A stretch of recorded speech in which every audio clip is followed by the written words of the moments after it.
aquí en este espacio, tenerlos a todos los que vienen a este espacio, todas las comunidades. Como saben, este es un episodio más de Los Especialistas Responden, edición especial. Y hoy absolutamente de lujo porque tenemos no solo buenas invitadas, como siempre, sino además tenemos unos aliados maravillosos que también trabajan con el Centro de Salud Santa Inés. Voy a ir presentando a quienes nos acompañan hoy. La doctora ginecóloga y mastóloga, la doctora Alexandra Hernández. El aplauso, pero estamos dormidos todavía, el aplauso para ella. Bien, bien, bien.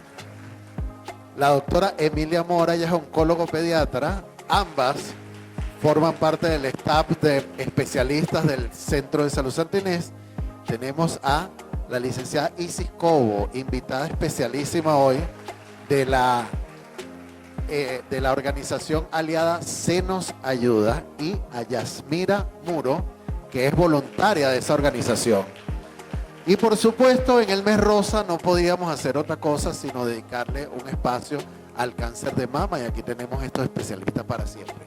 Como ustedes saben, este programa lo hacen ustedes. Ellas van a hacer sus presentaciones y ustedes en este momento tienen frente unos papelitos donde pueden ir escribiendo sus preguntas para que al final los especialistas respondan su pregunta.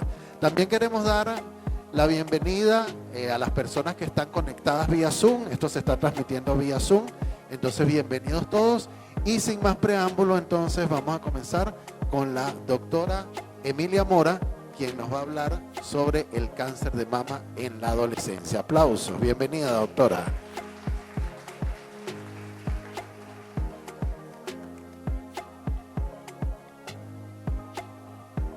Buenos días. Bienvenidos todos, agradeciendo a Centro Santa Inés por esta invitación. Bueno, vamos a hablar entonces un poco del cáncer de mama en niños y adolescentes. Bien, en las últimas 3 décadas su incidencia y mortalidad ha aumentado a razón de hay cambios en los perfiles de factores de riesgo, hay mejoras en el registro de cáncer, por lo cual podemos identificar algunos casos que antes no se identificaban, y hay implementación de proyectos de detención de cáncer. El cáncer de mama durante la adolescencia y en particular la niñez es extremadamente raro. Los datos epidemiológicos del CER, que es el instituto que estudia las estadísticas de cáncer en niños, indica que por lo menos el 1% de cáncer de mama se desarrolla en niños y adolescentes. Esto significa que de 3 a 4 niños y adolescentes con cáncer de mama son casos nuevos por año en Estados Unidos. Fíjense en las mujeres, aquí de este lado, cuando vemos, más de 491 mujeres son diagnosticadas con cáncer de mama. Es decir, casi 106,391 mujeres mueren a causa de esta enfermedad. Y se estima que para el año 2040 el número de mujeres diagnosticadas aumentará en más de 39%. ¿Okay? Entonces, estas estadísticas son del adulto, que ya tenemos a las compañeras aquí que van a hablar de eso. Bien, seguimos. Es importante conocer que hay factores de riesgo para padecer cáncer de todo tipo, pero para cáncer de mama tenemos que dentro de los factores de riesgo tenemos una neoplasia maligna anterior que ocupa 5,8%, sobre todo en aquellos niños que han sido irradiados, bien sea porque tuvieron un linfoma en edades pequeñas, cuando eran lactantes o preescolares, que han recibido radiación por alguna otra causa, algunos otros tumores, y hay riesgo de por vida para cáncer de mama en aquellos pacientes que fueron irradiados a tórax en su niñez o en su adolescencia. ¿Okay? También tenemos los factores genéticos, que son la deficiencia en la recombinación homóloga de las mutaciones, y lo que hablábamos ahora, estos genes que son BRCA1 y BRCA2. En el hombre, que también puede haber cáncer de mama en el hombre, tenemos que los factores de riesgo son edad mayor de 64, las mutaciones genéticas, el consumo de alcohol en aquellos pacientes donde no hay testículos descendidos, o sea, los testículos senos no descienden. Por eso es que esos niños hay que verlos con cirugía pediátrica para hacerle el tratamiento preventivo y no que se quede eso así. Y los síndromes de Klinefelter. Por supuesto, los antecedentes familiares, niveles altos de estrógeno, la obesidad, la inflamación testicular y la exposición a radiación. Bien, cuando nosotros hablamos de cáncer, tenemos que clasificar para nosotros poder poner un tratamiento y hablar de pronóstico. En líneas generales, ¿qué tenemos que saber? En las clasificaciones tenemos que saber el tipo de cáncer. El tipo de cáncer se da por la localización dentro de la mama, la localización anatómica. O sea, puede ser ductal, puede ser lobulillar, puede ser inflamatorio o enfermedad de Payet de seno. ¿Qué tenemos que saber? El crecimiento. Y eso nos habla de grado, si es un crecimiento lento o un crecimiento rápido. Tenemos que tener los estadios. Los estadios me hablan de si es una enfermedad localizada o una enfermedad generalizada. Y hablamos también de los subtipos moleculares que nos ayudan mucho en el pronóstico. ¿Okay? La clínica del paciente tenemos. ¿Qué debemos saber? La variabilidad del tamaño glandular durante la niñez y la pubertad nos hace difícil que podamos nosotros saber si se trata de un cáncer de mama o de una enfermedad benigna, porque en el paciente pediátrico las enfermedades o el aumento de masa, o sea, la presencia de masa mamaria, son básicamente patologías benignas, muy raro que sea un cáncer. Sin embargo, tenemos que conocerla. Y cuando aparece esa masa, tenemos que preguntar cuándo le apareció, está infectada, no está infectada, tiene dolor, hay secreción por el pezón. Eso hay que hacerlo. Y este es un cuadrito donde dice cuáles son las patologías más frecuentes y que son benignas. Y de este lado vamos a ver el diagnóstico diferencial con cada una de ellas. ¿Qué es lo que más se presenta en niños y adolescentes? Tumores fibroquísticos, el fibroadenoma gigante, tumor filoide, lactancia ductal mamaria. Estos son los que más se frecuentan. Y fíjense por dónde aparece el cáncer, bien abajo. ¿Ok? Entonces, el cáncer me da, y al igual que enfermedades benignas, hinchazón, eritema, calor, induración, fluctuación, absceso asociado a secreción purulenta de la mama afectada. Bien, esto era un estudio que hicieron, se llama Pediatrics and Adolescent Breast Cancer. Es un estudio donde investigaron los casos de cáncer de mama desde el año 1999 a 2023. Y ellos revisaron todo lo que era literatura, todos los casos que aparecían primarios de mama, porque hay muchos cánceres que se pasan a mama metastásico de otros tumores cercanos. Entonces, en este estudio solamente se agarraron los cánceres primarios de mama. Y se demostró que, primero, que desde el punto de vista histológico, el cáncer más importante es el secretor, cáncer de mama secretor, con un 75%, desde el punto de vista histológico. Y, pásame la otra, de aquí tenemos cuál es la relación con los estrógenos y las progesteronas.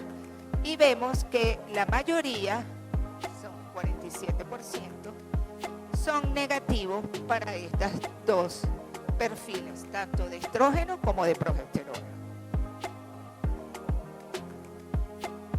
¿Y cuáles son las consideraciones diagnósticas en cáncer de mama? Eso es lo que nos interesa más, porque si no lo diagnosticamos, no lo podemos tratar, ¿verdad? Entonces, ¿qué tenemos que saber?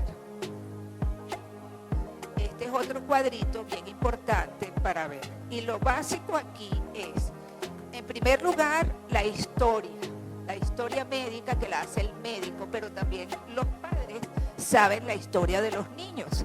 Entonces, es importante que el padre diga al médico, por ejemplo, si tiene antecedentes familiares de mama, de cáncer de mama en la familia cercana, si hay muchos cánceres en esa población o en esa familia, tiene que decírselo al médico, porque el médico también se pone pendiente cuando es un paciente que ha tenido un historial de cáncer, ¿ok? Además de eso, en la historia, uno pregunta tanto los antecedentes familiares como los antecedentes personales, cuál ha sido el crecimiento de ese niño, cómo nació, cuánto pesó. Todo eso tiene importancia para el médico, en todo lo que tiene que ver en la evaluación de cáncer. Luego viene el examen físico. ¿Qué nos interesa evaluar en el examen físico? ¿Dónde está ubicada la masa? ¿En qué parte? Si es dura, si es blanda, si es móvil, si no se mueve, o sea, si secreta a través del pezón, si es dolorosa, si está inflamada. Todos esos detalles tenemos que evaluar. Y ese examen también se lo puede hacer el paciente en casa. Si es muy pequeño, el familiar puede hacerle ese examen.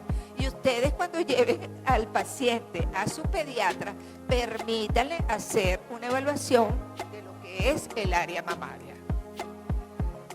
Todo lo demás, vamos entonces, ya diagnosticamos un cáncer o un posible cáncer. Tenemos que hacer los estudios de extensión.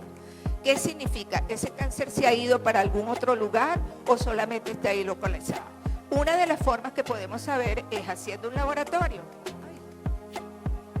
El laboratorio me permite a mí saber si hay el recuento de células en su hematología, las enzimas hepáticas, si están alteradas o no, porque si están alteradas puede haber una metástasis ahí en hígado.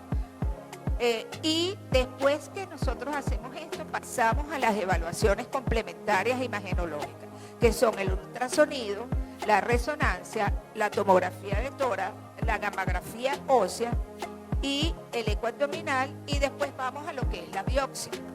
¿Ok? Todo esto lo vamos a detallar en las próximas diapositivas.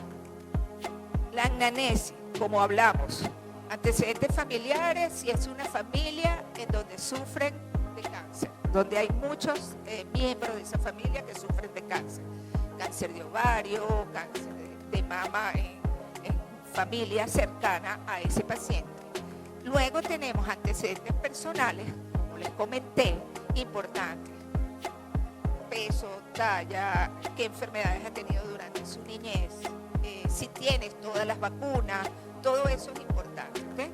Y lo que es la parte general, los datos generales, si ha perdido peso, si no ha perdido peso, si come bien, si ha cambiado su hábito durante este proceso de enfermedad, todas esas cosas son importantes.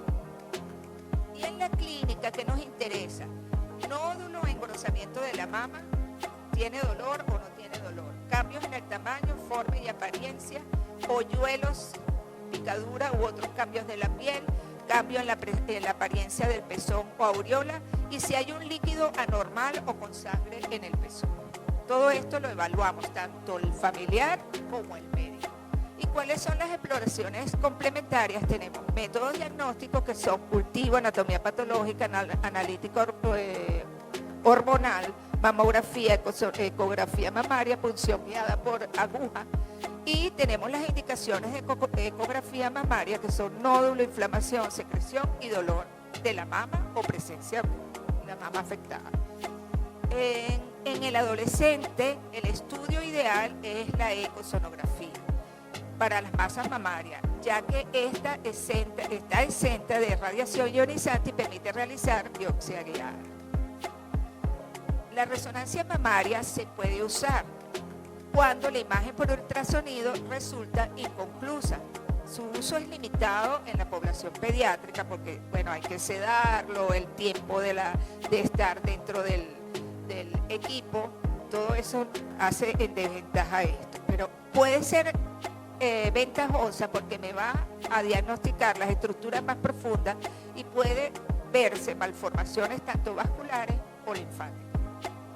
La mamografía que se hace en el adulto y que es buenísima para el adulto, en niños no se puede hacer o no se recomienda, ¿ok? Porque primero que el tejido del niño en la pubertad, todo esto es una mama muy densa y no nos permite evaluar ciertas patologías. Y segundo es la baja incidencia de malignidad, el riesgo de radiación de los tejidos y las tejidos glandulares aún inmaduros y a la dificultad de su estudio al tratarse generalmente de mamas densas.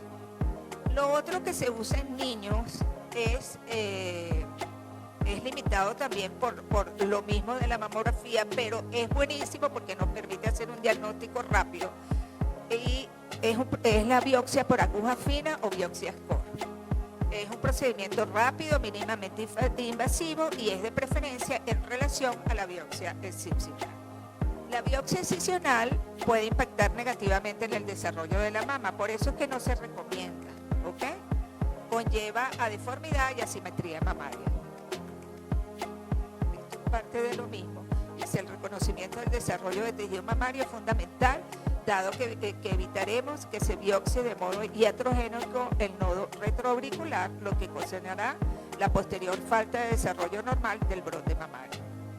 Entonces, ¿cuál es la evidencia actual?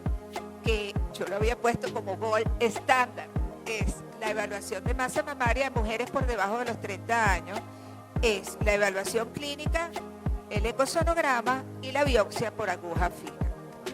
En niños y adolescentes, el carcinoma secretor de la mama es típicamente negativo para el receptor de estrógeno y progesterona. Aunque hay casos reportados de tumores con ER positivo, lo cual está asociado a un pronóstico más pobre.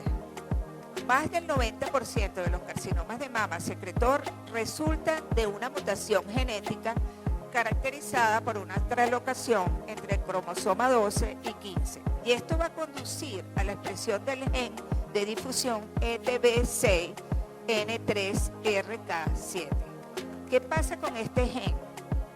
Estos estudios se pueden hacer, ¿ok? Por inmunohistoquímica, se pueden hacer incluso a nivel de sangre. Hay laboratorios que hacen esto y nos permiten ayudar en el pronóstico y para el tratamiento a futuro de ese cáncer de mama.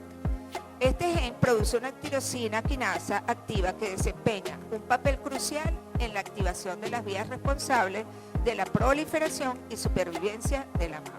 O sea, que descubrir que tenga ese gen es buenísimo porque nos ayuda en el pronóstico. La translocación de este cromosoma, aunque no se ve en otros cánceres de mama, está relacionado con la presencia de ciertos tumores que son exclusivamente pediátricos, como son el fibrosarcoma congénito, el nefroma mesoblástico, la leucemia mieloide aguda y el carcinoma secretorio de la piel. Es decir, que aquellos pacientes que tengan esto no solamente tienen una labilidad genética para tener tumores de esta estirpe y pueden también tener una labilidad para tener un cáncer de mama. Como conclusiones, el cáncer de mama en niños y adolescentes es excepcionalmente poco común. El tipo prevalente es el cáncer de mama secretorio, afectando principalmente al sexo femenino. Se mantiene como de pronóstico favorable si se diagnostica en estadios tempranos de la enfermedad, si no, no. ¿Okay? Entonces, lo ideal es hacer un diagnóstico precoz. ¿Cómo hacemos el diagnóstico precoz? Acudiendo al médico apenas nosotros veamos un aumento de volumen en la mama del niño o de la niña. ¿Okay? Por mínimo que sea, cualquier trastorno que aparezca nuevo, ustedes como padres lo llevan al médico para que el médico, que es el especialista, pueda decir esto es grave o no es grave. ¿Okay? Se mantiene como se deben realizar más investigaciones para entender el comportamiento del cáncer de mama porque es tan escaso que no hay muchas investigaciones. Y se recomienda realizar el perfil genético en cada caso para su mejor manejo, en el momento que ya sabemos que es un cáncer de mama, ¿ok? Entonces, ¿qué era lo otro que le iba a decir? Bueno, básicamente estas son las cosas que tenemos en cuanto al cáncer de mama de niños y adolescentes.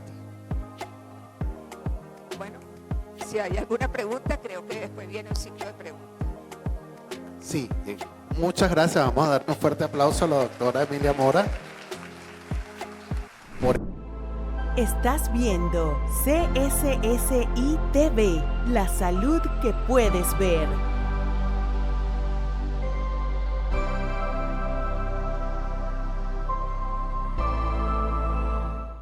Porque siempre hablamos en las personas mayores de 35 años, etcétera. Pero esos son los especialistas los que van a decir. Yo no tengo nada que inventar. Vamos a recibir Ahora con un fuerte aplauso a nuestra siguiente panelista, la doctora Sandra Hernández. Ginecólogo mastólogo del Centro de Salud Santa Inés. Hoy voy a dedicarme a hablar en el despistaje de cáncer de mama, porque creo que hay un poquito de desinformación en algunas pacientes, no saben en qué consiste exactamente, entonces me parece que más que dar de genética y dónde es el origen del cáncer de mama, que no se sabe exactamente, es más importante cómo hacer el diagnóstico precoz del cáncer de mama.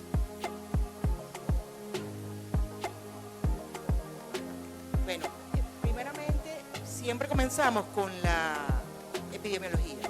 ¿Por qué uno hace tanto énfasis en la epidemiología, en la prevalencia, en la incidencia del cáncer de mama?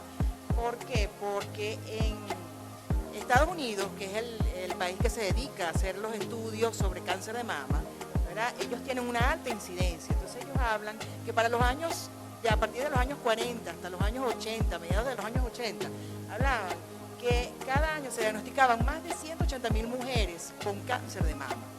Aunado a esto, había más casos que no se diagnosticaban en el momento y hablaban de 250.000 casos entre carcinomas in situ, o sea, carcinomas que comenzaban, que estaban a punto de ser invasores, ¿verdad? Y hablaban de más de 40.000 muertes cada año como consecuencia de estas neoplasias. Actualmente, el cáncer de mama es la primera causa de muerte en las mujeres a nivel mundial, por neoplasias, por cáncer de todo tipo. Esto es estadísticamente desde los años 40 hasta los mediados de los 80, que se hablaba que era la segunda causa de muerte después del cáncer de pulmón por el tabaquismo. Se desconoce cuál es su causa, ¿verdad? Todavía no es posible predecir quién lo va a padecer y quién no. Existen unas estadísticas que se llevan en Estados Unidos, ¿verdad? En 10 estados, y de ahí el Centro Nacional de Cáncer toma las estadísticas. Entonces ellos dicen que la incidencia ha aumentado desde por lo menos desde 1940 en adelante en todas las mujeres, en todas las edades. Entonces dicen que de 60 casos por cada 100.000 mujeres ha aumentado hasta 112 por 100.000 mujeres. Esto es más o menos estadístico hasta los mediados de los 80. De ahí en adelante hubo un aumento en la incidencia. ¿Y por qué se cree esto? Porque se comenzó a sistematizar la forma de hacer diagnóstico a través del screening. O sea, comenzaron a nivel mundial a ser más precoces y por eso se cree que se aumentó la estadística. Este es un cuadrito que yo quería mostrarlo porque es muy importante. Las mujeres, mientras menos edad, tienen menos probabilidades de tener cáncer de mama. O sea, es menos frecuente. Pero a partir de los 40, cuando comienza la perimenopausia, la menopausia como tal, hay un aumento abrupto de la incidencia o de los casos de cáncer de mama. ¿Qué es lo que quiere decir esto? Que esto está relacionado con ciertos factores. Pero lo que quería contar aquí en esta tabla es que las pacientes o las mujeres se confían después de los 50 años y piensan que no van a presentar cáncer de mama, y es todo lo contrario. El cáncer de mama tiene que ver con la edad. A mayor edad, más riesgo de cáncer de mama. Y esta es la importancia de este cuadro, porque muchas pacientes se confían y no se hacen los estudios pensando que no van a tener la patología, y es todo lo contrario. A más edad, mayor riesgo de cáncer de mama. ¿Cuáles son las posibles causas del cáncer de mama? Bueno, no se sabe exactamente. Se piensa que es multifactorial. Existen múltiples factores para que se produzca la patología. Evidentemente, una de las más sonadas es las lesiones a nivel genético, que crean un riesgo acumulado y que se manifiesta después de la menopausia. También se habla de factores de riesgo como la menarquia precoz, o cuando se desarrollan las mujeres precozmente. Antiguamente o en los años 40 se decía que la menopausia precoz era antes de los 11 años, actualmente es antes de los 7 años. Entonces todos esos diagnósticos se han cambiado, ¿verdad? Porque los conceptos también han cambiado. Pacientes que tienen hijos o postergan su maternidad después de los 35 años. La lactancia, si tienen o no hijos o lactan o no, porque aparentemente la lactancia produce un factor protector para el cáncer de mama. Menopausia tardía, esto tiene que ver con el factor hormonal. Mientras más tiempo tenga la mujer el periodo, más riesgo tiene porque está más expuesta al factor hormonal de los ovarios, de los estrógenos y la progesterona. Hablaban también de la terapia de reemplazo hormonal, que hubo un boom en los años 80 y se vio o se incidió que las pacientes que tenían tratamientos de reemplazo hormonal por más de 5 años tenían un riesgo aumentado de presentar cáncer de mama. También los factores genéticos, como lo habló la doctora anteriormente, existen 2 genes y eso es el avance que se ha hecho en el cáncer de mama, los genes, el BRCA1 y el BRCA2, que es en las pacientes que presentan este tipo de genes o mutaciones genéticas, cuando tienen el BRCA1 tienen un 80% de presentar cáncer de mama antes de los 30 años y cuando presentan el BRCA2 tienen del 30% presentar cáncer de mama y cáncer de ovario. Pero esto no explica por qué las pacientes que no tienen esta mutación presentan cáncer de mama. También las pacientes que presentan patologías benignas o atipias o lo que nosotros llamamos lesiones premalignas de la mama también tienen un riesgo aumentado de presentar cáncer de mama. Y el tabaquismo, aunque en los estudios no demostró ser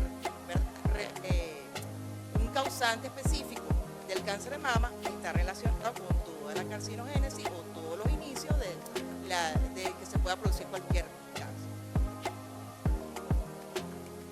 Entonces, ¿cómo hacemos o en qué consiste el screening o el despistaje de cáncer de mama? Primeramente, en la educación.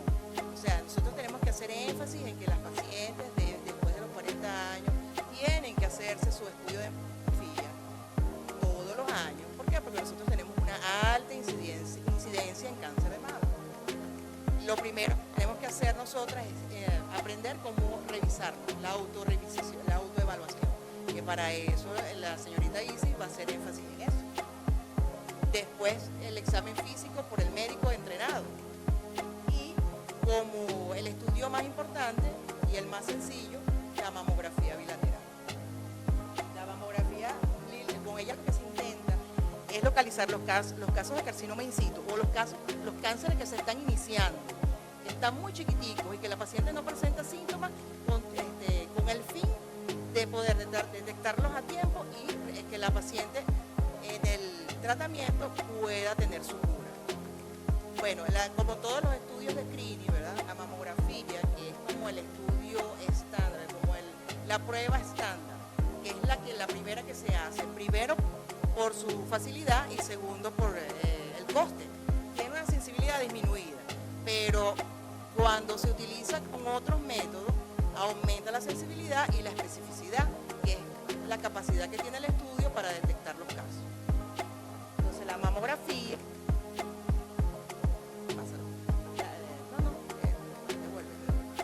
la mamografía aunada a la exploración física detecta el cáncer mamario en un 95% con una especificidad mayor del 95%. O sea que con estos dos estudios, la mamografía bilateral más el examen físico, se logra detectar a tiempo muchos cánceres en su inicio. El éxito o el fracaso de este estudio va a depender completamente de la detección del cáncer de mama en el tiempo en que es posible que se pueda curar o al menos se pueda retrasar la muerte de la paciente. Encontrarlo antes de que se haya diseminado a la axila, que es su primera estación del cáncer de mama, o a otros órganos. Y la meta es encontrar con el screening cuanto más cánceres, un estadio más precoz como sea posible. Debe ser periódico, entonces no tenemos claro si se hace mensual, si se hace anual, si se hace cada 2 años, pero en los estudios, ¿verdad? Y en todos los países que hacen screening han llegado a un acuerdo que la evaluación debe ser una vez al año. Entonces, como he dicho, la mamografía es considerada la prueba desde base para el screening, es como la prueba de oro, es el que se compara con todos los demás. Consiste en 2 proyecciones, o sea, para cada mama, una cefalocaudal y una lateral oblicua.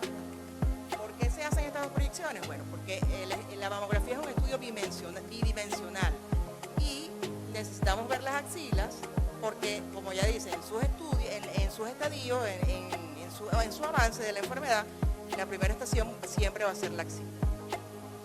También existen otras predicciones, pero va a depender también si la paciente se palpa algún nódulo fuera de la mama.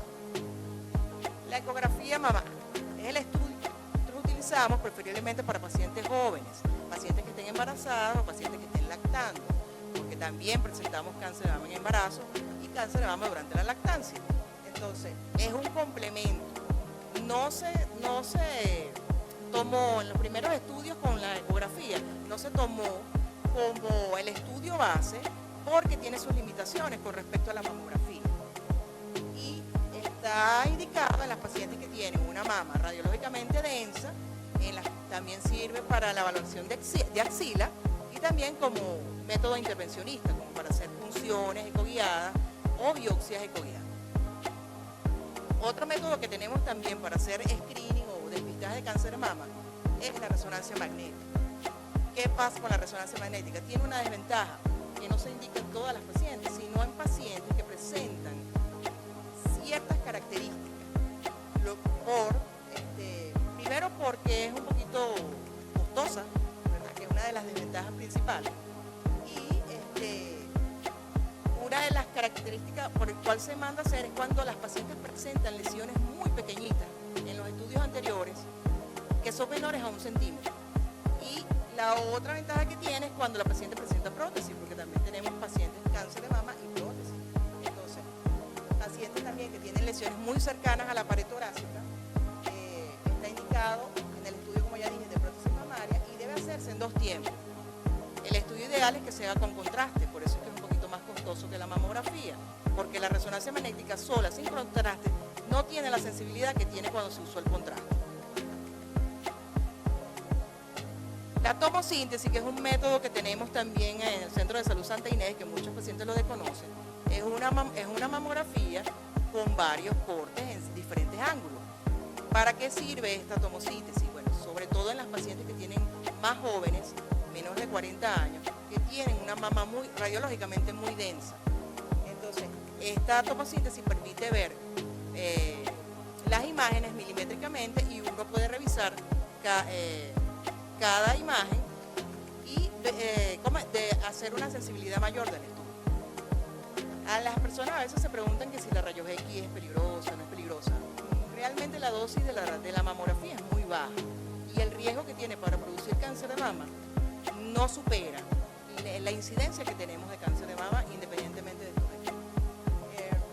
Entonces, lo que quería acotar aquí es que tenemos métodos de screening como la mamografía, que es el método estándar, ¿verdad?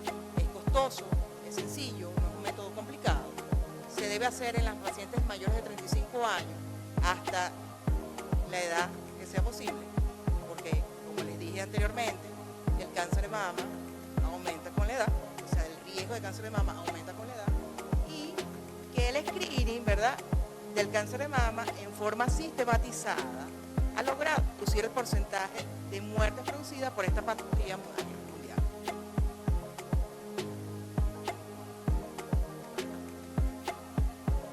Bueno, ¿y el aplauso dónde estamos? Gracias, doctora. Estás viendo CSSI TV, la salud que puedes ver.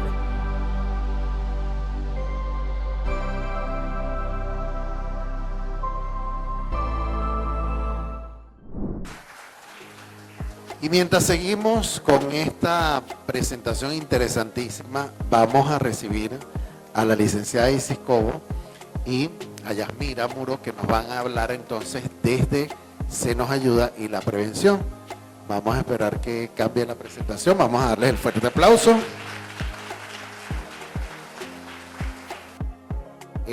Lo otro que le iba a recordar, que pueden ir haciendo sus preguntas, las personas que están conectadas, que están haciendo preguntas, las preguntas se van a responder al final.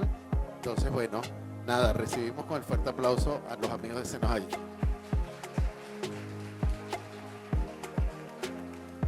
Buenos días.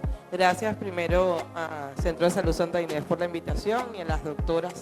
Pues bueno, vamos a hacer un sondeo. O sea, hay cosas que ya las doctoras hablaron, los vamos a tomar sencillo para no caer otra vez en la repetición, pero cualquier duda, bueno, la vamos aclarando. Hoy vamos a presentar las 7 preguntas de Tetina. Tetina, ¿quién es?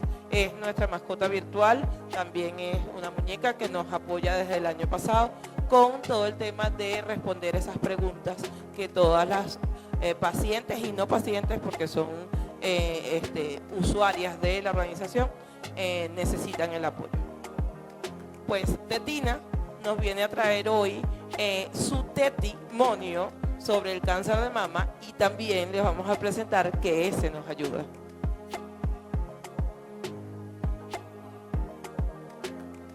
Se Nos Ayuda es una organización sin fines de lucro. Ella se formó en el año 2006 por 3 sobrevivientes que un día se decidieron reunirse en un jardín, ¿verdad? Y entonces ellas empezaron a ver cómo podían hacer para ellas poder llevar a cabo este plan y poder ayudar a pacientes y cubrir todas esas necesidades que cada una de ellas requería. Entonces de allí nace esa idea y actualmente la señora Bolivia de Bocaranda, una de esas 3 sobrevivientes, es nuestra presidenta.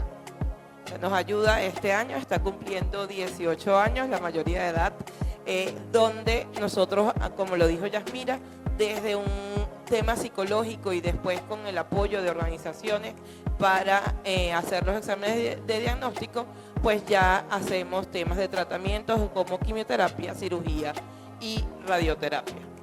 Se Nos Ayuda no es nada más el mes de octubre. Nosotros trabajamos de enero a diciembre para poder apoyar a todas esas pacientes con vulnerabilidad que necesitan ese apoyo. En octubre, el Día Internacional de la Lucha contra el Cáncer de Mama, que es el 19 de octubre, lo conmemoramos y trabajamos para poder recaudar fondos para apoyarlas a todos ustedes.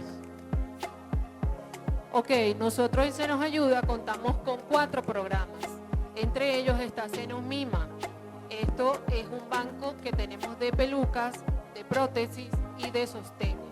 Esto nosotros lo llamamos el cuartico del confesionario. ¿Por qué? Porque para muchas pacientes esta parte o esta etapa de su tratamiento es muy difícil. Ellas verse sin cabello o no tener parte o ninguna de sus mamas. Entonces para nosotros esto es importante, ese espacio que para nosotras tampoco resulta fácil porque ellas se sienten tan vulnerables, que nadie las escucha o que nadie las entiende, y para nosotros esa parte es tan bonita porque pareciera que cada paciente, ay, no es fácil, pero no, cada una tiene su particularidad y cada una, si nosotras no, ellas nos preguntan, nos dicen, ¿tienes tiempo para mí? Ese tiempo de nosotras hacia ellas lo tienen, porque nosotras sabemos y siempre le decimos que ese espacio es para ellas, para verlas bonitas, con su peluca, que se sientan seguras, que se sientan tranquilas, de que la gente quizás en la calle les dirán, bueno, me ven fea, me veo sin cabello, me veo sin una mama, y sabemos que para nosotras las mujeres eso es importante. También contamos con Se Nos Educa. Bueno, el programa Se Nos Educa es esto, es como dicen las doctoras, concientizar, porque el cáncer de mama no se previene, no hay una pastilla, no hay una vacuna, hay un diagnóstico temprano a través de todo lo que ya hemos conversado el día de hoy y lo que vamos a seguir conversando. También contamos con Se Nos Apoya. En nuestra organización existen todo el equipo completo de médicos, mastólogos, oncólogos, cirujanos, psicólogos, nutricionistas, dermatólogos, y también contamos con varios centros de salud como Santa Inés, donde nosotros tenemos o podemos conseguir alianzas para tener unos precios económicos en todo lo que es estudios y tratamientos. Y no por ser el último programa, se nos entretiene. ¿Por qué hablamos de entretenimiento? Porque cuando hablamos de cáncer de mama, eso como la doctora, la mastóloga nos decía, el tema de los factores de riesgo, el tema de la recreación, de la diversión, hace que nuestro cuerpo pueda canalizar las culpas, los miedos, y eso hace que nosotros podamos drenar algo que lo vamos a ver más tarde, que es el estrés. Entonces, entretenimiento, reírnos, descansar, eso nos ayuda a mitigar el tema del cáncer. Por eso tenemos a una voluntaria estrella, que es la actriz Tania Sarabia, que el día de ayer estuvimos acá en la UCAP, hablando sobre el cáncer de mama, y ella de manera humorística da un monólogo que se llama La costilla de Adán estaba piche, y nos reímos con ella para poder ella contar su vida y cómo pasó la enfermedad. Aquí revisamos las estadísticas de Se Nos Ayuda.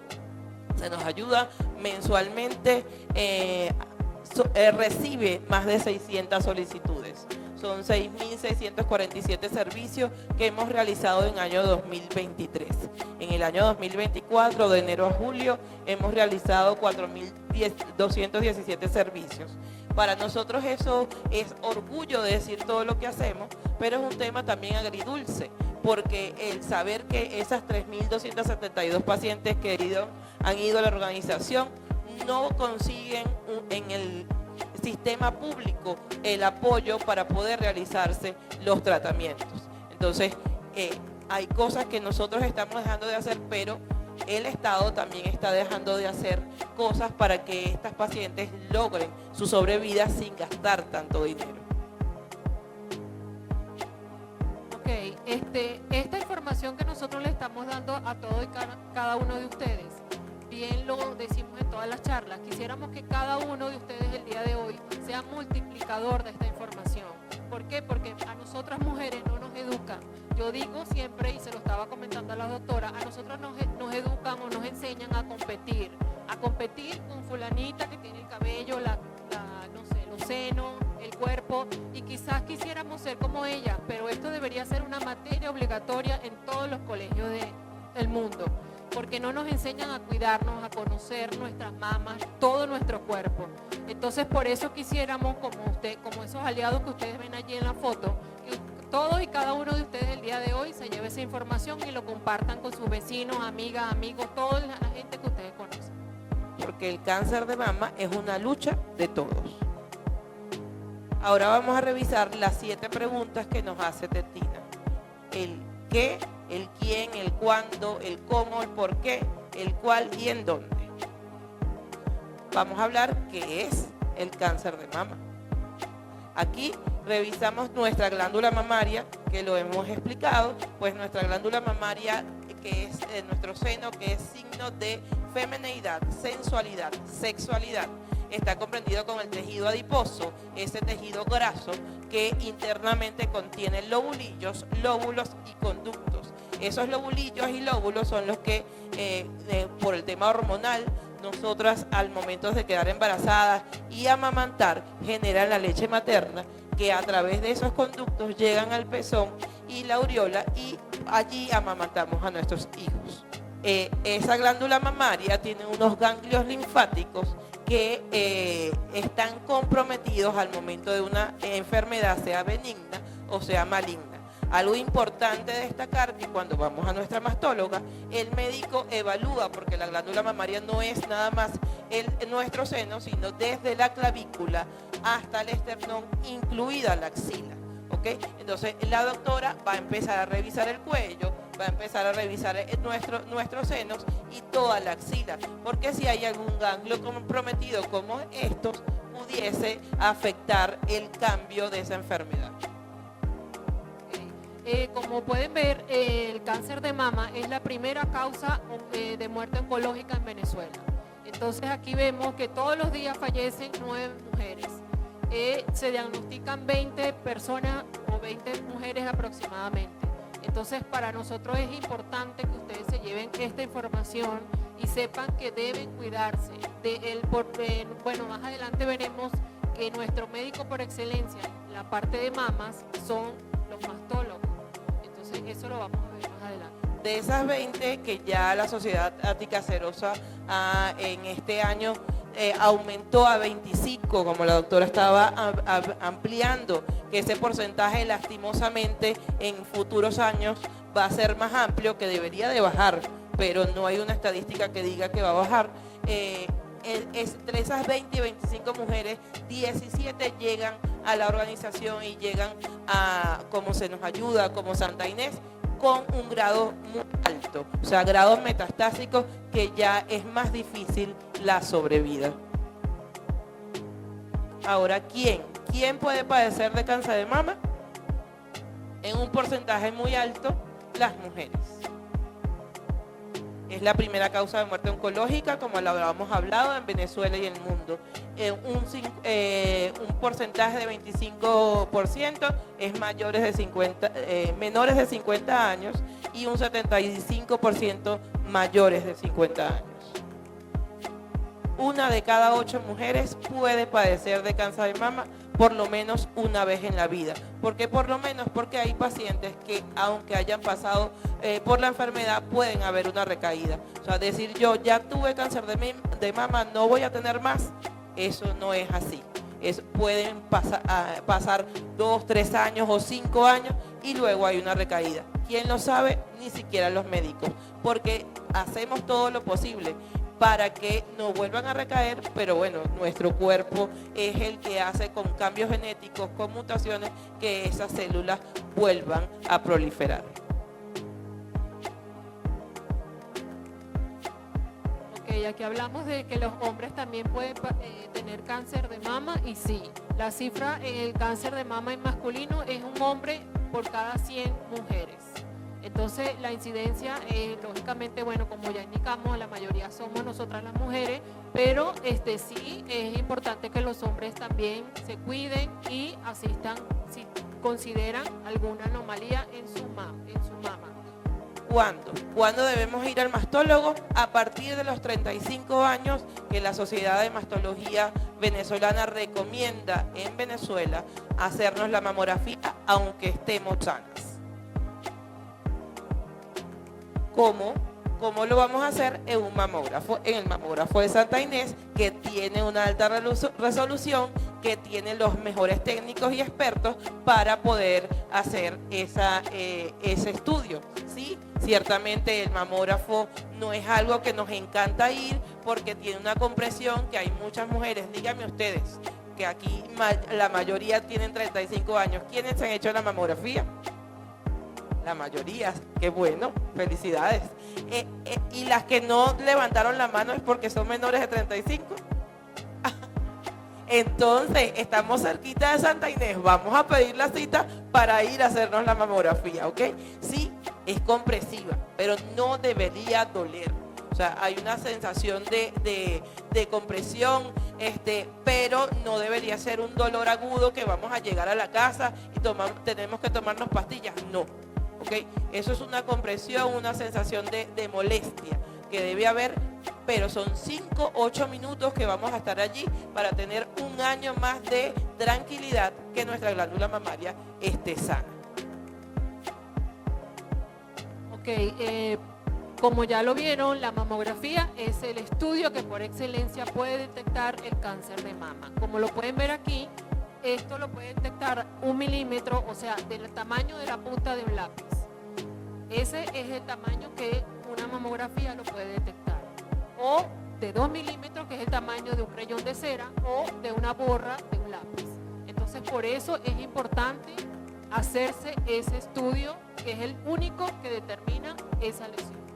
Aquí vamos a ver esas lesiones, como lo dijo Yasmira, de 1 milímetro a 5 milímetros. En cambio, nuestro médico, que por excelencia es el mastólogo, que es el que conoce toda la glándula mamaria, de lesiones benignas y lesiones malignas, como ambas doctoras han hablado, nuestros mastólogos no tienen rayos X en sus dedos, tienen la experticia porque diariamente evalúan muchas glándulas mamarias, pero pueden detectar una lesión de 1 centímetro como un granito de un guisante o un grano de arroz de 2 centímetros.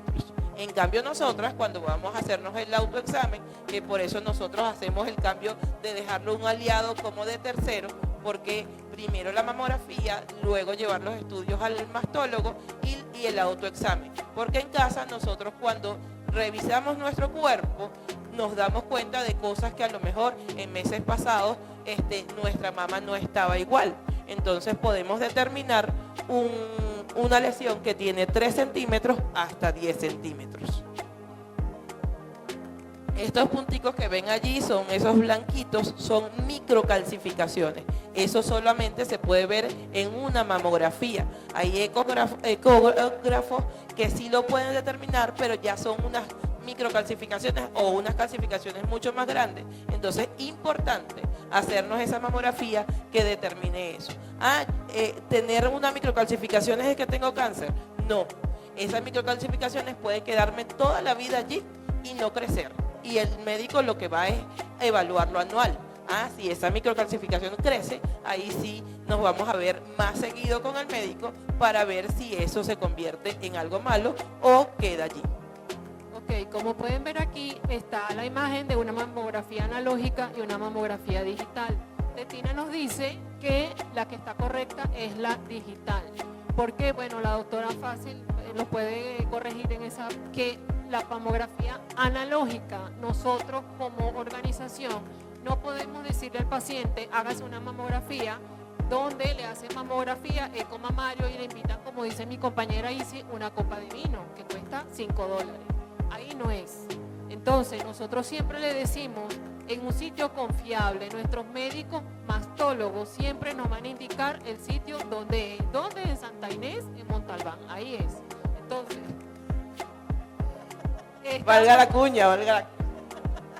Esta mamografía es la que le indica a Tetina que ahí sí es. Entonces, ¿cómo saben cuando es analógica o cuando es digital? Porque la analógica le van a dar una placa como cuando le hacen la radiografía, ¿verdad? Que esa no es. Le van a dar una imagen, un CD, ahí sí es. Hay ahorita centros de salud que también hablan de una mamografía digitalizada. Resulta que agarran la proyección, le toman una foto del celular y se lo mandan por WhatsApp. Resulta que el celular, esa cámara tenía un sucio. Y ese sucio se pegó a la proyección, la cámara estaba sucia. Entonces no busquemos algo digitalizado, sino una mamografía digital. Ahora vamos a revisar cuáles son los mejores días para que nosotros al hacernos la mamografía no haya una sensación de dolor. Son de 2 a 3 semanas después de nuestra menstruación. Nosotras, ¿verdad? Todas mujeres aquí, hay caballeros también, pero nosotras hormonales, cuando vamos estamos en el tema de nuestro periodo, no queremos ver ni al marido, estamos molestas, entonces ir con esa sensación, con ese dolor en los pezones, esa molestia en los senos, no es grato ir al mamógrafo, que un técnico nos diga que no respire, levante un poquito más el brazo. Entonces, y además que hay veces que el técnico nos regaña, entonces esperemos a que pase la menstruación y 2 semanas después nosotros vamos a hacernos nuestra mamografía. El caballero también puede hacerse una mamografía, como lo ven aquí. Es un poquito más compresiva, sí, porque el tejido graso de la glándula mamaria masculina no es tan predominante como la de nosotros. ¿Y dónde vamos a ir después que tengamos los resultados de la mamografía? Con la doctora, al mastólogo. ¿Por qué? Bueno, y ella es perfecta porque ella es ginecóloga y ella es mastóloga. Entonces tenemos un combo perfecto que nos ve nuestro aparato reproductivo y nos ve nuestra mamografía. Bueno, nosotros vamos a otro médico y el médico no es ginecólogo. Pues bueno, hoy vamos al ginecólogo y después mañana pedimos la cita y vamos al mastólogo. Lo acompañamos. Porque cuando vamos a hacerlo nos duele el estómago, ¿para dónde vamos? Al gastro, ¿verdad? O nos duele la pierna y vamos al trauma. O sea, no buscamos que un médico nos revise todo. No, sí lo hay en medicina interna, pero él después remite a esas especialidades que ellos se profesionalizaron para poder revisar cada órgano de nuestro cuerpo. Estos son pues los signos de alerta que no voy a entrar mucho en detalle porque ya lo hemos hablado, el tema de los fluidos desconocidos, hundimientos del pezón, protuberancias, venas crecientes, hendiduras, piel de naranja, enrojecimientos, erosiones de la piel, asimetrías. Las chicas que tienen prótesis mamaria, esas prótesis no pueden estar duras como unos bloques, tienen que estar igual, que tengan un movimiento para que podamos nosotros estar en perfectas condiciones. Ahora, ¿cuál, después de todo esto que hemos hablado, cuáles son los tratamientos que debemos hacer después de la mamografía, el eco mamario, como dijo la doctora, la resonancia magnética? Vamos a nuestro médico, hacemos la consulta, él nos dice, mira, todo está bien, nos vemos el año que viene. Pero si hay que hacer algo y él observa en la mamografía y en el eco, vamos a hacer una biopsia.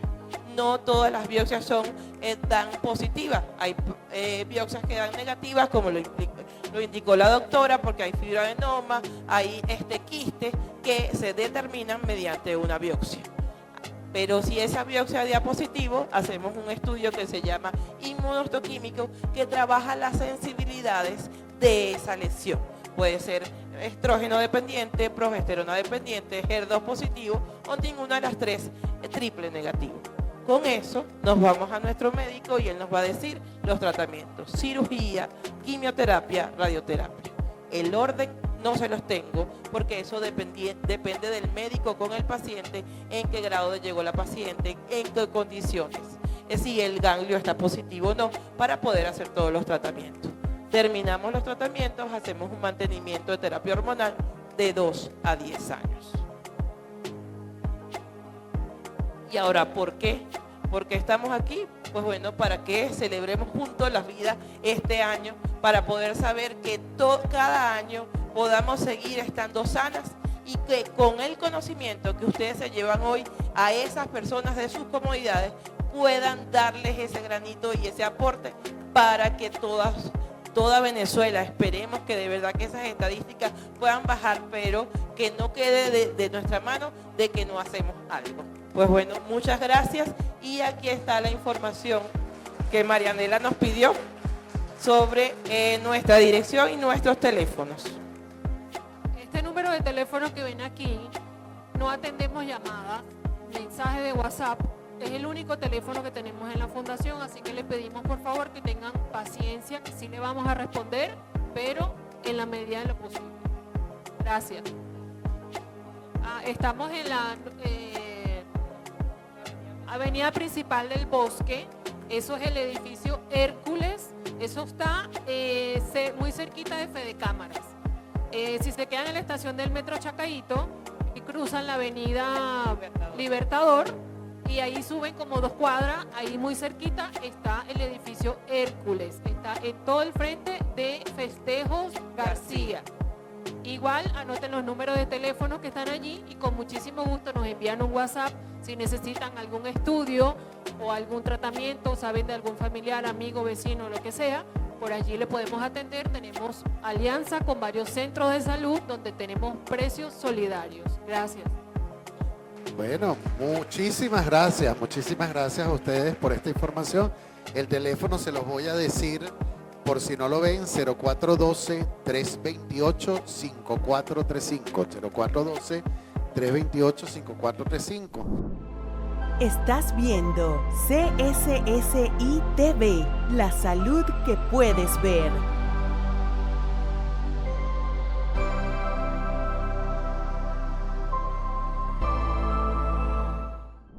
Y bueno, hemos llegado al momento de este programa donde ustedes hacen sus preguntas. Le voy a pedir a todos los panelistas que me acompañen acá arriba y ya les van a traer las sillas para que estén ahí. Y mientras el equipo va recogiendo a las personas que tengan preguntas, levanten la mano que las muchachas se acercan hasta ustedes para recoger las notas y me las hacen llegar. Mientras tanto, vamos a ver si hay algunas preguntas por acá, por el Zoom. En Zoom nos hacen la siguiente pregunta: si el niño o la niña es gordo, se ven sus mamas grandes, ¿cómo diferenciarlos? Y eso será una pregunta para la doctora Emilia Mora, me imagino. Bueno, para la paciente, recuerde que los estudios Gold Standard son la clínica. Si usted toca la mama, puede dar cuenta que es tejido de grasa, pues cuando son gorditos se palpa y no se palpa ningún nódulo, ni tampoco hay cambios de coloración. En segundo lugar, el ecosonograma. Si usted tiene duda, hágale un eco mamario que puede ser bilateral, porque si es por obesidad, nosotros lo pudiéramos hacer bilateral, ¿ok? Y bueno, depende de los resultados, usted se los lleva al pediatra o al mastólogo en caso de que sea un niño adolescente. Muchas gracias, doctora. Por aquí para que esté cómoda y puedan responder todos. La siguiente pregunta que hacen el público aquí presente es: ¿qué tan peligrosa es una masita de grasa? Imagino en el seno. ¿Responde?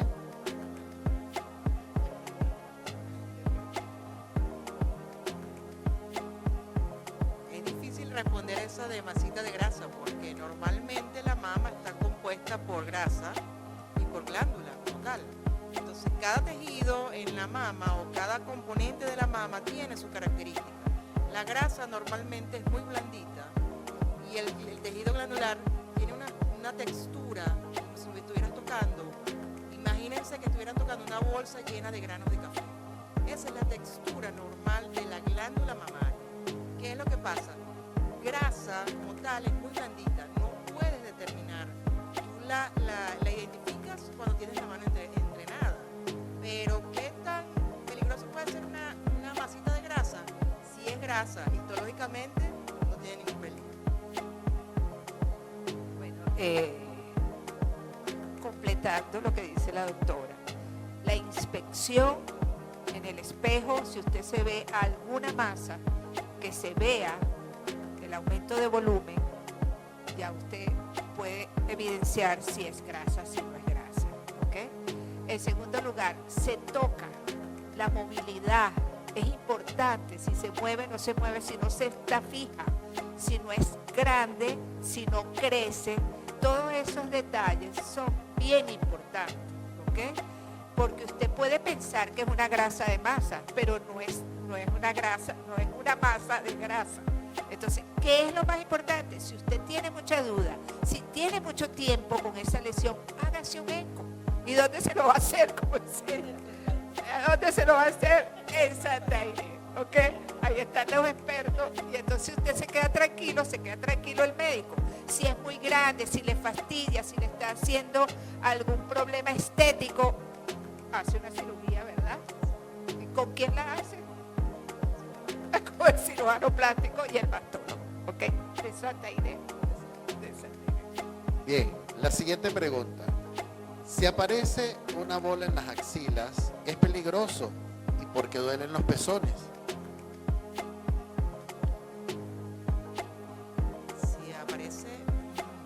Si se palpa un nódulo a nivel axilar, hay ciertas patologías en la mama que comienzan primeramente por la axila. Si tú te palpas un nódulo o un ganglio axilar mayor de 2 centímetros, que es poco móvil, no es doloroso la palpación y no existe otro signo a nivel de la mama en el resto del examen físico, entonces uno pudiese pensar que sí, que estamos ante una entidad que se llama carcinoma oculto, que casi siempre comienza en la axila y que no es necesariamente cáncer de mama porque también puede ser metástasis de otras patologías neoplásicas. Acotar también como que la pregunta decía del dolor de los pezones, es que el cáncer primero que nada no duele, ¿ok? Tener un dolor en nuestra glándula mamaria, en nuestro pezón, eso no es tema de que tenga yo un cáncer. ¿Qué pasa con el dolor de las personas? Recordamos que nosotros las mujeres somos, como se los dije anterior, hormonal y en tema de antes del periodo, como ese ciclo hormonal está haciendo movimiento en nuestro cuerpo, el pezón pudiese estar allí en ese momento de un dolor, de una sensación de molestia. Allí eso es más tema hormonal, que me corrija la doctora. Hablando de las masas axilares, tenemos que estar pendientes que hay sitios en el cuerpo donde aparecen adenopatías, que son los ganglios que aumentan. Esos ganglios pueden aumentar desde el punto de vista inflamatorio, porque usted tiene una lesión infectada, un vellito que se le infectó porque se ¿cómo se llama? Se rasuró. Se rasuró, se le infectó y hace un ganglio inflamatorio. Pero ¿cuándo es peligroso un ganglio de la axila? Cuando ese ganglio es duro, está adherido, que usted lo mueve y no se mueve, ¿ok? Cuando tiene mucho tiempo y cuando crece, ¿ok? Y no tiene cambios de coloración desde el punto de vista inflamatorio, porque cuando es inflamatorio está rojo, está doloroso, ¿ok?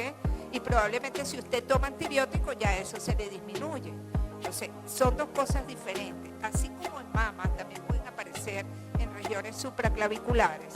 Y hay regiones específicas donde aparecen ganglios que hay que estar encima, hay que estar pendiente, porque la localización extraña, y hay unas localizaciones que son inadecuadas, que pueden pensar en que sea un cáncer no necesariamente de mama, puede ser de otras partes, ¿ok? Entonces hay que estar pendiente. Tiene que acudir a su médico si usted ve que tiene un ganglio grande, que no mejora, ¿ok? Y que no tiene signos de inflamación.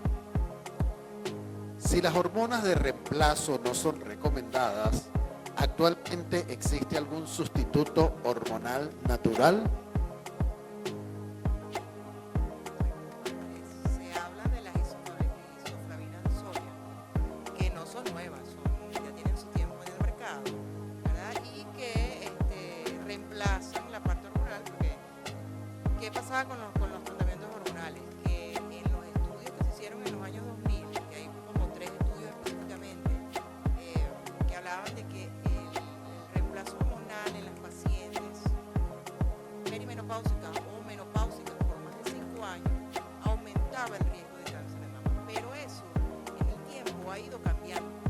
O sea, actualmente se están haciendo trabajos con otras hormonas como testosterona y andrógeno que están en fase de estudios, ¿verdad? Y esto de la incidencia o que aumentaba el tratamiento hormonal, esa incidencia de cáncer de mama no es tan cierto como se pensaba anteriormente. Entonces, ¿cómo se generalizó ese concepto? Entonces las pacientes le tienen miedo al tratamiento hormonal. ¿Qué es lo que pasa? Que acá en Venezuela no hay muchas alternativas de tratamientos hormonales y la única que existe es la tibolona. Pero no hay estudios concretos con este metabolito que se puede transformar en estrógeno y progesterona. Entonces, están ahí. O sea, tú se lo pones a ciertas pacientes que cumplen con ciertas características, con ciertos criterios. Si no tienen criterios para las hormonas, entonces prefieren usar los sustitutos, que es como la isoflavina de soya, que es el famoso climazoid, desde el punto de vista comercial. Aunque las pacientes refieren, ¿verdad?, que muchas veces no mejoran los síntomas, lo que tienen que saber las pacientes es que con el tiempo, cuando comienzan el proceso de perimenopausia y menopausia, esos síntomas van a ir mejorando. Una pregunta referente a esto a la doctora. En aquellos pacientes que tienen historia familiar de cáncer de mama, ¿es bueno poner esa terapia hormonal? No, se prefiere no poner tratamiento hormonal si no es necesario. ¿Cómo se pueden detectar tumores en las mujeres con prótesis? El mejor método que tenemos para, en este caso, bueno, la mamografía principalmente, ¿verdad? Si el técnico es bueno y las mamografías son de muy buena calidad, puede detectar tumores incluso hasta menores de 1 centímetro. Incluso podemos saber si hay algún inicio de alguna patología mamaria maligna, porque existen unos signos a nivel de la mamografía, como las microcalcificaciones, que tienen que tener ciertas características específicas, o sea, un preformismo, diferentes formas, siguiendo un patrón que ya te habla que ahí debe haber alguna actividad, así no tenga la paciente síntomas. Y el otro método que tenemos para hacer diagnóstico es la resonancia magnética, pero principalmente con gadolina, porque la resonancia magnética sin contraste no tiene ese valor diagnóstico como tiene cuando se usa el contraste. ¿Cuál es la desventaja? Los precios. Es mucho más económica que la otra. Aquí hay 3 preguntas que voy a tratar de hacer en 2 nada más. ¿Qué dieta debe seguir la mujer para prevenir el cáncer? ¿Cómo el estrés pesa o afecta para mantener una buena salud y prevenir el cáncer? Alimentación y estrés. Bueno,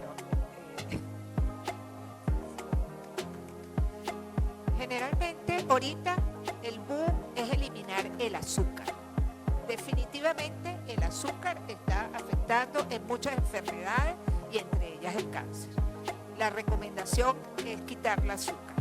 Y dejo a la doctora con las otras dietas.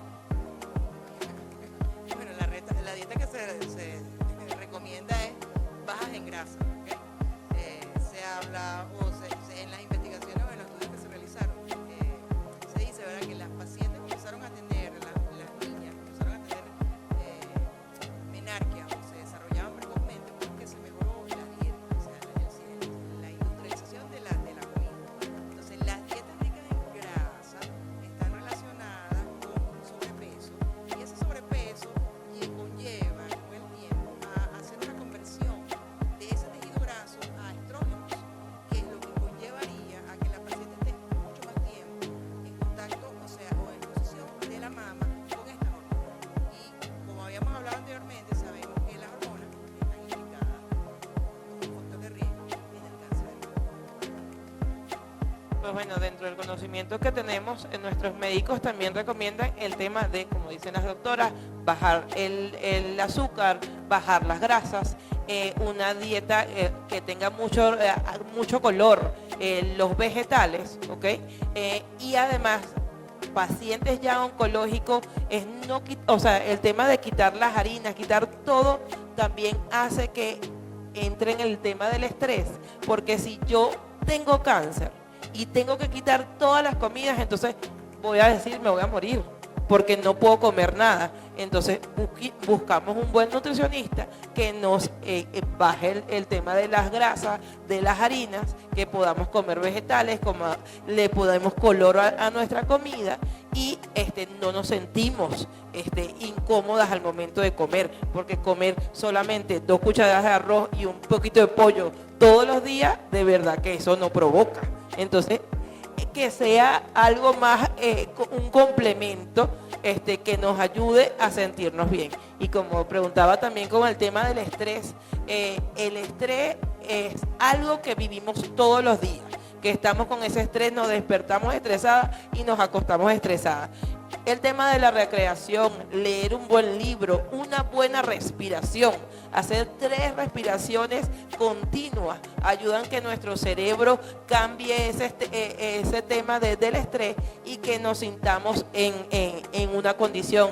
El tema de una oración, hay cosas, una conversación entre ustedes, reírse, ayuda a liberar ese cortisol que nos perjudica en nuestro cuerpo. La tercera pregunta que hace esta Caminar. persona, caminar, están diciendo los ejercicios. Hacer ahí. ejercicio.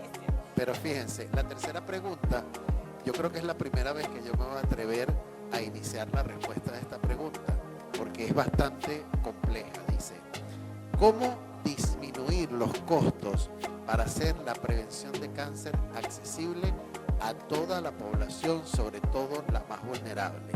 Bueno, esa pregunta nos la hacemos todos los días, estoy seguro, la gente de Se Nos Ayuda, la gente de Santa Inés y los especialistas que están involucrados. Porque eso debería ser una política pública y las políticas públicas corresponden a los estados. Nosotros, las organizaciones del tercer sector, como se llama ahora, las organizaciones no gubernamentales, tratamos de apoyar y es lo que tratamos de hacer. Cuando Isis amablemente decía que el tomógrafo de Santa Inés es un buen tomógrafo, el mamógrafo, perdón, el tomógrafo también, pero el mamógrafo es un buen mamógrafo, no es falso. Nosotros tenemos un gran número de referencias, incluso a nivel nacional, de personas que le dicen vaya a hacerse la mamografía a Santa Inés. ¿Por qué? Porque desde nuestro aporte lo que tratamos de tener es calidad, pero a un precio accesible, que sea accesible a todo el mundo, y si no hacemos alianza para entre varios poder ayudar. Pero es un tema que escapa a nuestro ámbito de acción. Es un tema que, como para que disminuya los costos para toda la población, debe ser una política pública y debe ser asumida por los estados. No sé si tienen algo que agregar al Sí, respecto. bueno, el pueblo y la población afectada también puede alzar su voz y decir, yo necesito tener un tratamiento adecuado y un diagnóstico adecuado. No podemos quedarnos tranquilos. O sea, cada uno de ustedes dentro de su comunidad, donde esté, alce su voz para que el Estado entre ya en razón y diga, tenemos que ayudar a esta causa. Porque así como les pasa a ustedes, mujeres con cáncer, quienes tienen, imagínense la población pediátrica con cáncer. ¿Cómo hacemos nosotros? Entonces, todas estas cosas hay que alzar la voz. Nosotros somos quienes podemos ayudar. Tenemos que decirle al Estado, mire, se está equivocando en esto. La salud tiene que ser prioritaria y no tiene nada que ver con la política. Salud es una cosa y política es otra. Esa es mi opinión.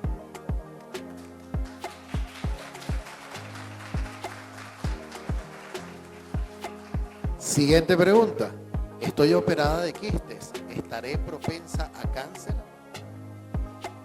Bueno, que las estadísticas hablan de que las pacientes que tienen o presentan patologías mamarias benignas pueden presentar cáncer de mama,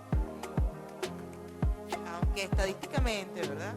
Las pacientes que presentan patologías mamarias benignas, como las condiciones fibroquísticas, según los estudios, refieren que pueden presentar patologías mamarias, no necesariamente.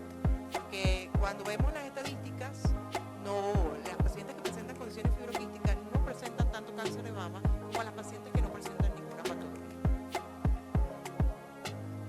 Siguiente pregunta. ¿Se puede amamantar teniendo cáncer de mama?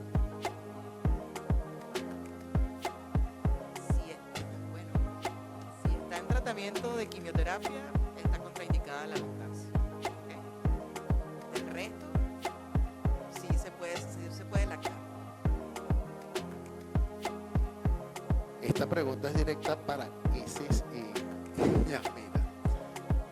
La página de Instagram de Senosalud. Se nos ayuda. @ se nos ayuda. Ah, se nos ayuda, ¿verdad? Ajá. @ se nos ayuda. Sí. ¿Y solo senos o también apoyan con la parte ginecológica? No, nosotros estamos solamente con pacientes oncológicas de mama y pacientes que no sean oncológicas, solamente que hagan estudios mamarios. Ya con el tema ginecológico no tenemos recursos como. Esto lo dijeron en la presentación, pero vamos a reafirmarlo. Dicen que las radiaciones de mamografía son malas, que mejor es la radiografía. Hay poca radiación.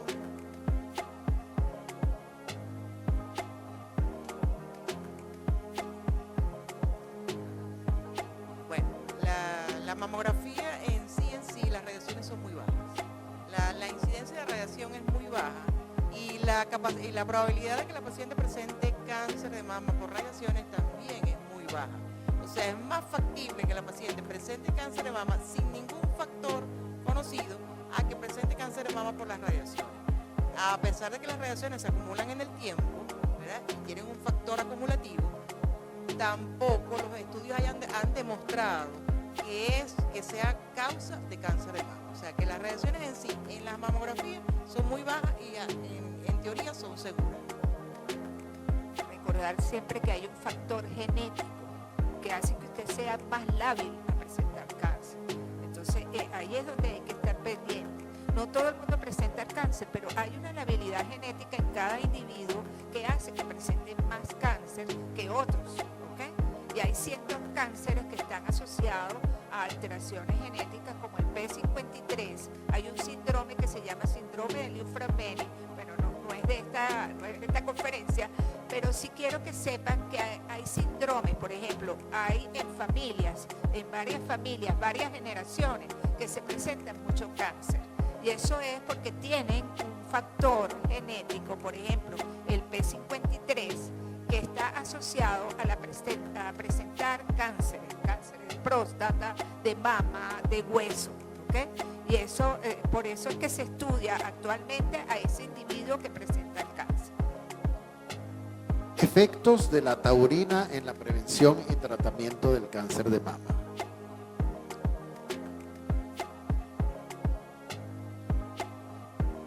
verdad que yo no he escuchado efecto de la taurina.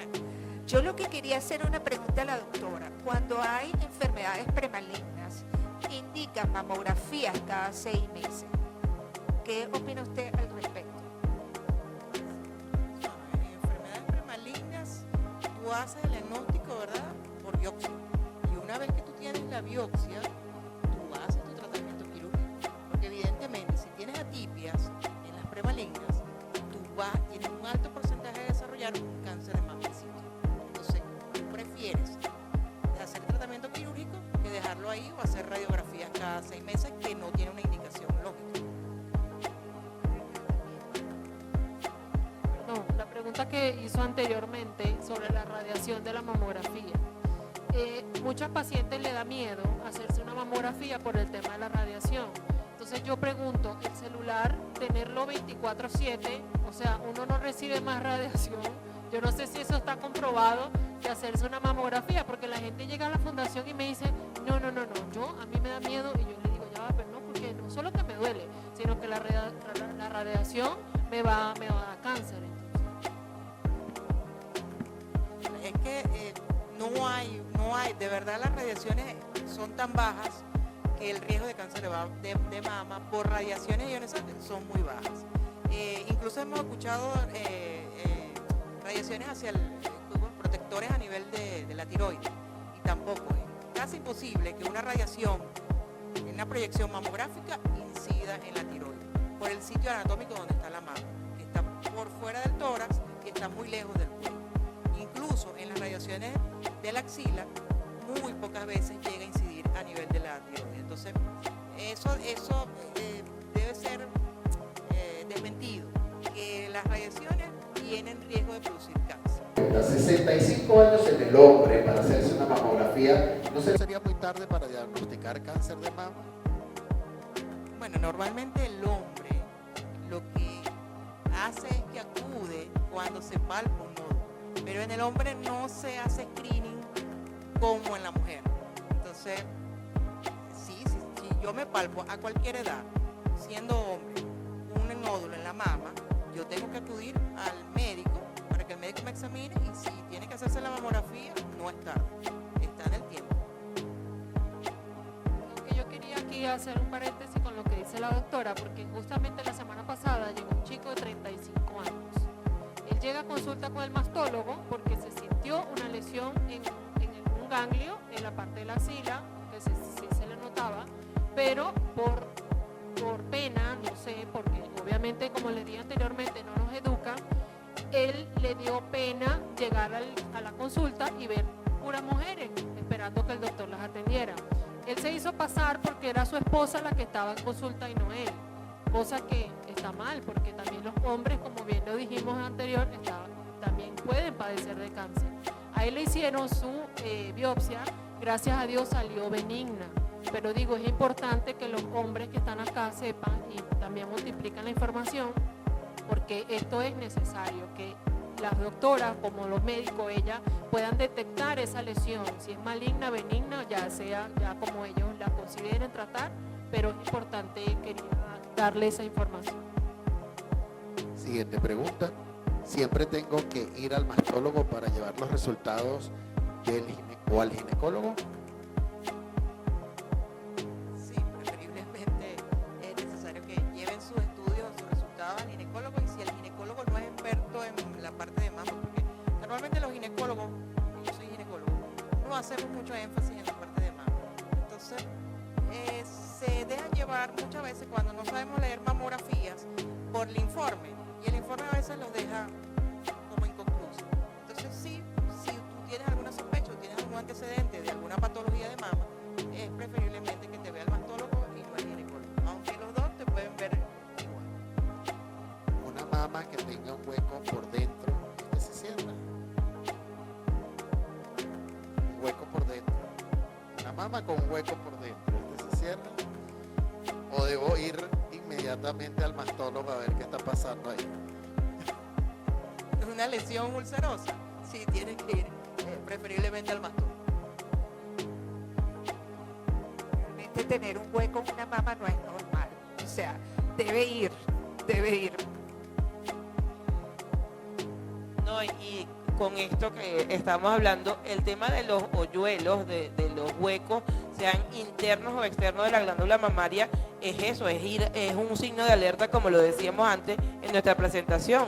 Además que hay muchas pacientes que llegan a la organización que dicen que se colocan acetona, que se colocan baigón, o sea, que se colocan cosas que lo que hacen es para quemar o cerrar, y resulta que lo que está perjudicando es más la glándula mamaria, y el tema de que eso tiene agentes contaminantes. Entonces, lo primero, cuando tengo un hueco, y si es interno no me lo veo, si es externo sí lo estoy viendo y tengo que ir al médico.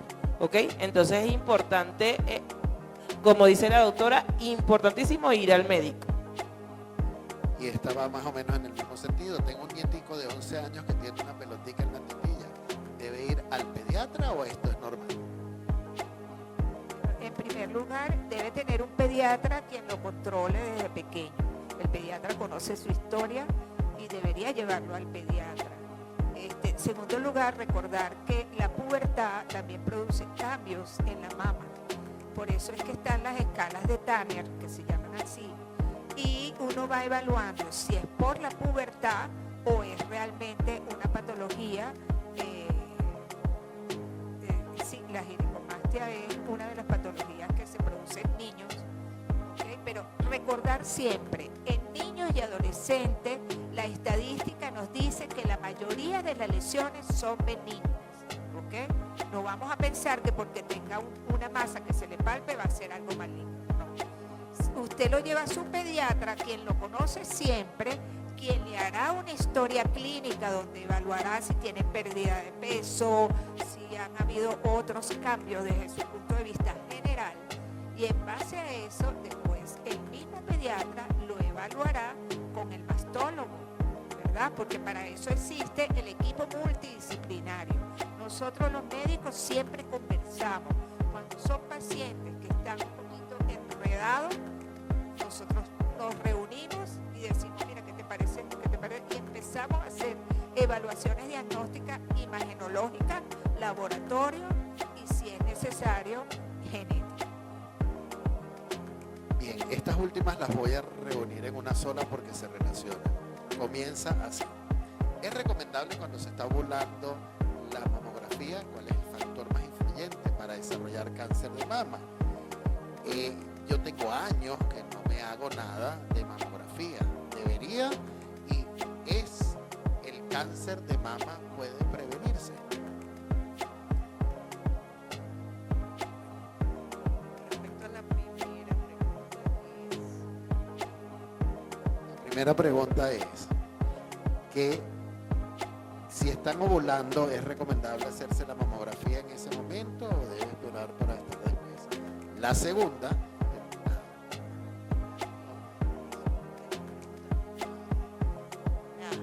la parte de ovulación o no ovulación no influye realmente en el diagnóstico del cáncer de mama, o no influye en el momento de la mamografía. Pudiese influir más en la resonancia. La resonancia se refiere, ¿verdad?, que es preferiblemente hacerse cuando la mujer está en su ciclo menstrual, 7 días después de la menstruación, hacerse los estudios, porque sí aumenta la congestión o el edema a nivel de la mama durante el momento de la menstruación. Pero en la mamografía es indiferente, porque las mujeres jóvenes siempre van a tener un tejido denso y se deben complementar con el eco. No influye en esta parte, la parte de la ovulación. O sea, el hecho de que tú tengas la menstruación o no tenga o te va a venir, no quiere decir que no te tengas que hacer tu mamografía. la siguiente pregunta dice que ¿cuál es el factor más influyente para desarrollar el cáncer de mama, que se conecta con la tercera? Tengo años que no me hago una mamografía. El factor más influyente en este caso y en las investigaciones siempre va a ser el factor genético. Se sabe que el factor genético, que defectos en el ADN, en las células mamarias, pueden generar alteraciones a nivel del gen y en el tiempo acumularse, y posteriormente en el momento de la menopausia o en el periodo de la perimenopausia se puede manifestar. Por eso que la incidencia de cáncer de mama se ve más en estas edades, entre los 40 y los 50 años, donde hay una mayor incidencia o mayor número de casos de cáncer de mama. Y la tercera, ¿se puede prevenir el cáncer de mama? Se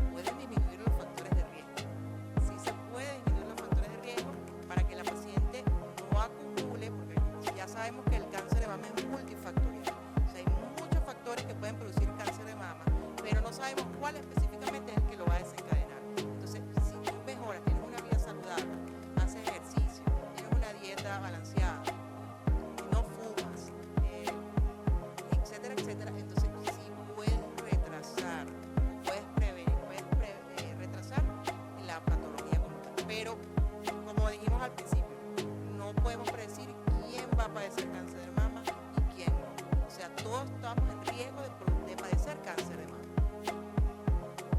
Por eso creo que estamos aquí todos, porque es que, como les dije, o sea, la prevención en una enfermedad es una vacuna, es una pastilla. Esta enfermedad, estos factores de riesgo que dice la doctora, hay factores no modificables, como el tema del genético, la edad, el ser mujer, pero los factores modificables como el estrés, el consumo de grasa saturada, el sedentarismo, todo eso es modificable y lo podemos cambiar nosotros. Entonces, ese tema de prevenir no es diagnóstico temprano. Que sé yo en mi vida de que yo me voy a morir a los 90 años, de aquí a los 90 me va a dar o no me va a dar. Pues la única manera es hacerme los exámenes todos los años a partir de los 35, hacer una evaluación con mi médico y no tener ese miedo, porque el tema de nunca me he hecho nada es por el miedo. Porque dicen, bueno, como yo tengo 80 años no voy a hacer nada, ya no tuve. Resulta que a los 85 me dio. Entonces, no perdamos ese miedo de ir a nuestro médico, de conversar con él y de decirle, mira, yo tengo estos antecedentes y puede que me dé, puede que no. Yo le voy a decir como me dice mi médico, si usted está picada de culebra, es decir, si usted tiene una historia familiar, si usted es obesa, si usted es hipertensa, si usted no hace ejercicio, entonces tiene que hacerse una evaluación médica y de laboratorio frecuente. No puede dejar de hacerse las cosas. Tiene que hacerse mamografía anual como se recomienda, tiene que hacerse laboratorio y tiene que hacerse citología. Y hay que recordar también que el cáncer de mama, el riesgo de que tú padezcas cáncer de mama también aumenta con la edad. O sea, tú puedes tener 100 años de edad y puede aparecer un cáncer de mama. Entonces, es la importancia de esta charla, que hay que preverla, o sea, hay que diagnosticarla a tiempo, porque esa es la idea del screening o del cribajo o del despistaje de cáncer de mama. Porque prevenirla o como evitarla no se puede hasta los momentos. No tenemos todavía los medios cómo hacerlo, pero sí podemos diagnosticarla a tiempo y disminuir el riesgo de muerte por esta patología. Y este es directamente para Se Nos Ayuda. Nos preguntan que si la sede que tenían en los símbolos sigue funcionando. En los símbolos. No, nosotros en los símbolos nunca hemos tenido sede. Estábamos en las Mercedes, pasamos a San Román, después pasamos a la Rómulo Gallego y ahorita está en el Bosque. En el Bosque es la última sede y ahí estamos. Siguen en el Bosque donde dijeron. Bueno, esto fue todo. Los especialistas responden por el día de hoy. Vamos a darle un fuerte aplauso a nuestro panel de especialistas. Muchas gracias. Vamos a agradecer enormemente a las compañeras de Se Nos Ayuda que gentilmente estuvieron aquí para este día importante. Recuerden que este es el fin de estos episodios, de estos programas. La prevención es la mejor medicina. Si ustedes están informados, si ustedes tienen conocimiento y no han presentado la enfermedad, ya saben qué hacer cuando se presenten los síntomas. Esta es la finalidad de los productos de promoción de estilos de vida saludable que hacemos del Centro de Salud Santa Inés. Esta es la finalidad de este programa. Los especialistas responden. Que ustedes manejen la información y puedan en consecuencia actuar antes de que las enfermedades y los síntomas aparezcan. Mi nombre es Carlos Torres y no me queda más que despedir. Agradecidos en nombre de Santa Inés, agradecidos a ustedes, las comunidades de La Vega, Macarao, Antímano, de toda Caracas que vienen aquí. Y por favor recuerden que esto se va a grabar y que esto aparece en nuestro canal de YouTube, CSSI TV, como los especialistas responden. Suscríbanse, compártanlo con su familia y así esta información va a llegar a más gente. Hasta un nuevo episodio, nos vemos.